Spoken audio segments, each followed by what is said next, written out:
Onde HLPesque. Attendez. Une émission de Madame Ronchevski et de ses élèves de terminale HLP. Ok,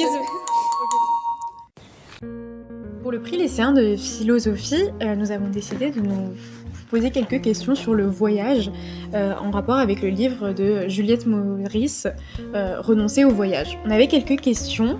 Déjà, comment vous aimez voyager ? Est-ce que vous êtes plus ou est-ce que vous préférez voyager dans un hôtel de manière assez confortable ou partir en exploration à l'aventure juste avec un sac à dos ?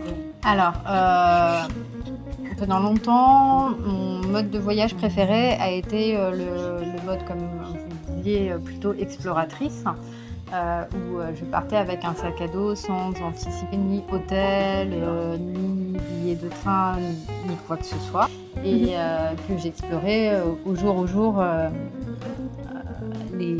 Ça me permettait d'explorer mieux les villes, les régions, au jour le jour.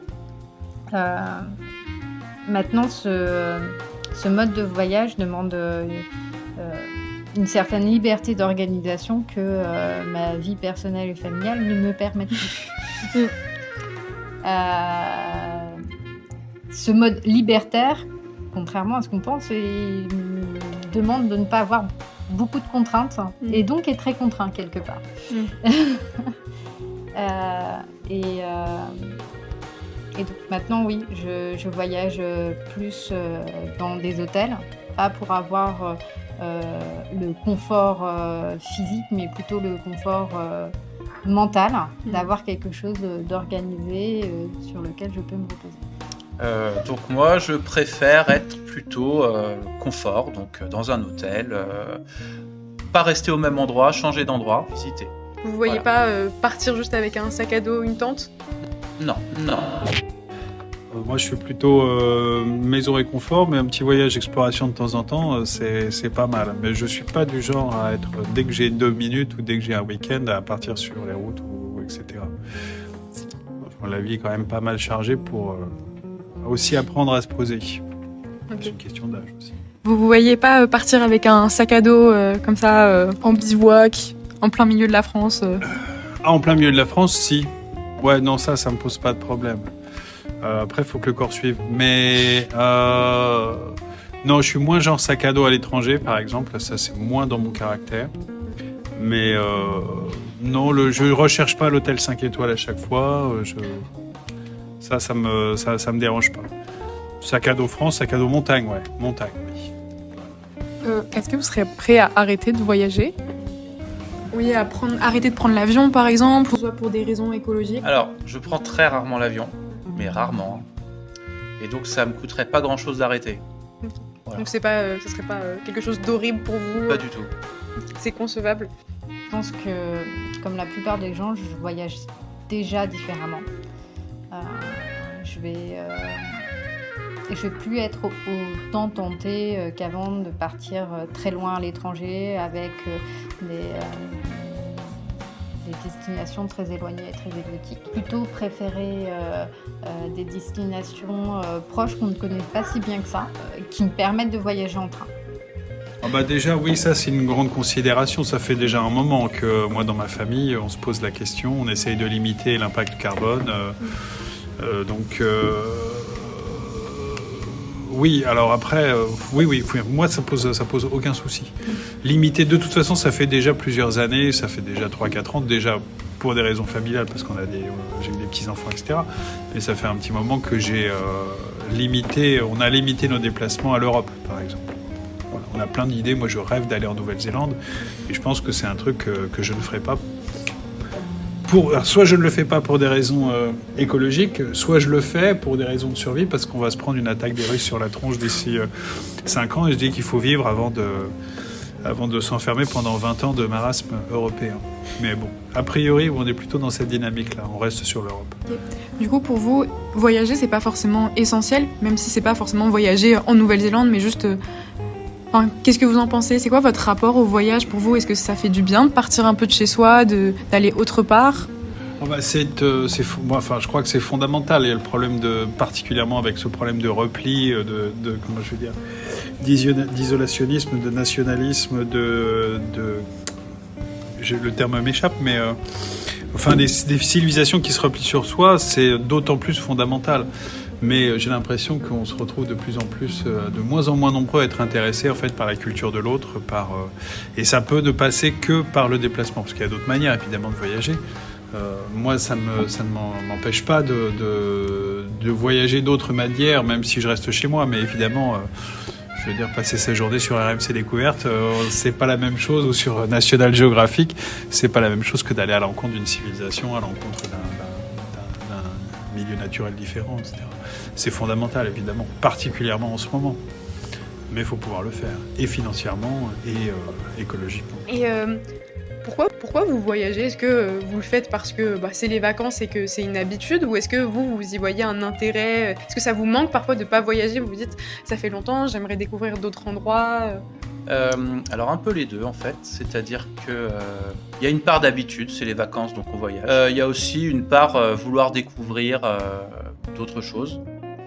Maintenant ça me dérange pas du tout de pas voyager.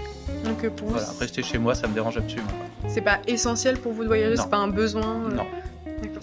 Et finalement, pourquoi vous voyagez Puis surtout, quand vous voyagiez avec un sac à dos, c'était pourquoi ? Pour quelles raisons ? Pour découvrir des choses que je n'aurais pas découvertes, pour être perpétuellement surprise par des occasions, pour me forcer aussi à parler à des gens que je ne connaissais pas. Parce que quand on organise dans un hôtel, on reste fixé à un lieu, on reste fixé à un cadre de son voyage en fait, qu'on a déjà préétabli. Tandis que quand on voyage avec son sac à dos, on se laisse surprendre par les occasions qui s'offrent à nous.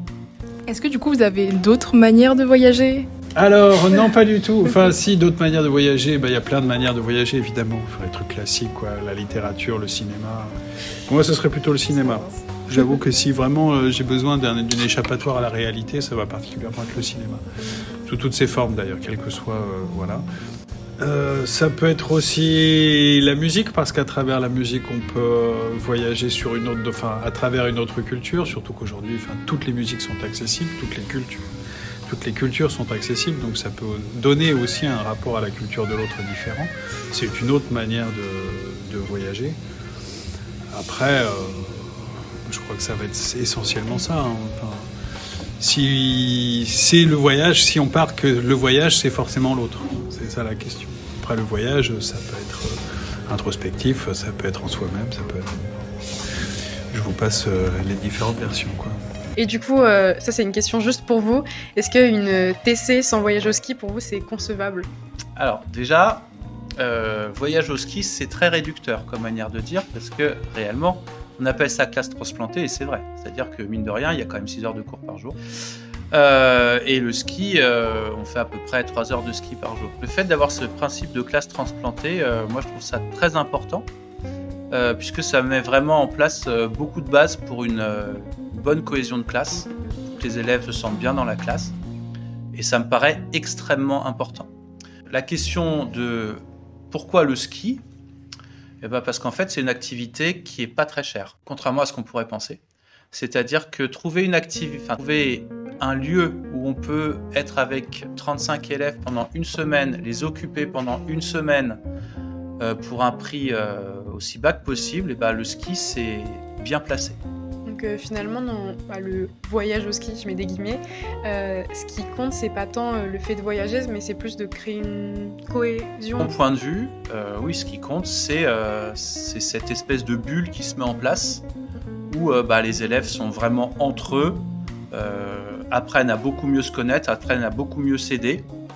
Ça fait aussi partie des avantages de faire du ski, c'est que sur le ski, quand on est au ski, il y en a qui tombent, etc. Les autres les attendent, les autres les aident, etc. Et ça marche très très bien. D'accord. Voilà. Est-ce que par hasard vous avez des références cinématographiques avec le voyage ou... Des références cinématographiques avec le voyage. Là, vous me prenez de court. Ou peut-être des films qui vous ont fait voyager sans être forcément en rapport avec le voyage. Je crois que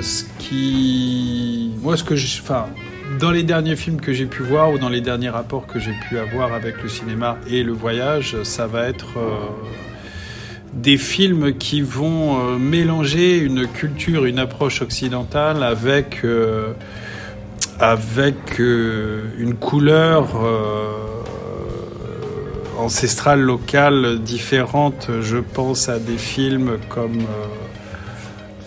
je pense à des films asiatiques, je sais plus si c'est coréen ou japonais, vous m'excuserez. Il y a Drive My Car qui est assez récent, enfin qui a quelques années déjà.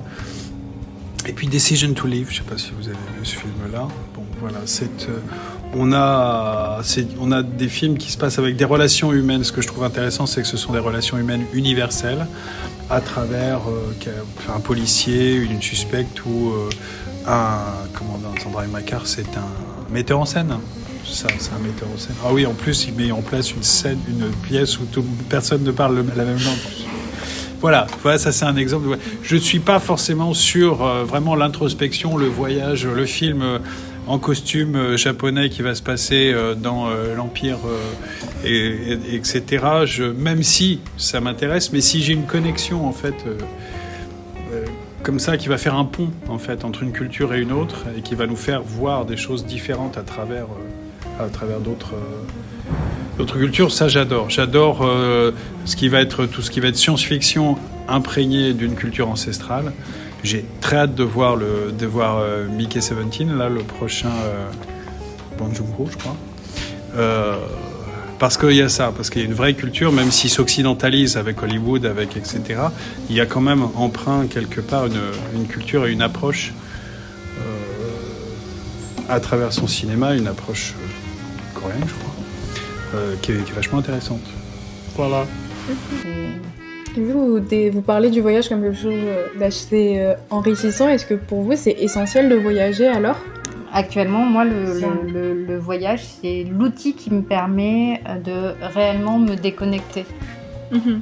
Sinon, je suis toujours accrochée quelque part à mes contraintes professionnelles et mes tâches en cours. Ben voilà. Merci beaucoup. De rien. C'est bon, merci beaucoup. Merci beaucoup. Je vous en prie, n'hésitez pas.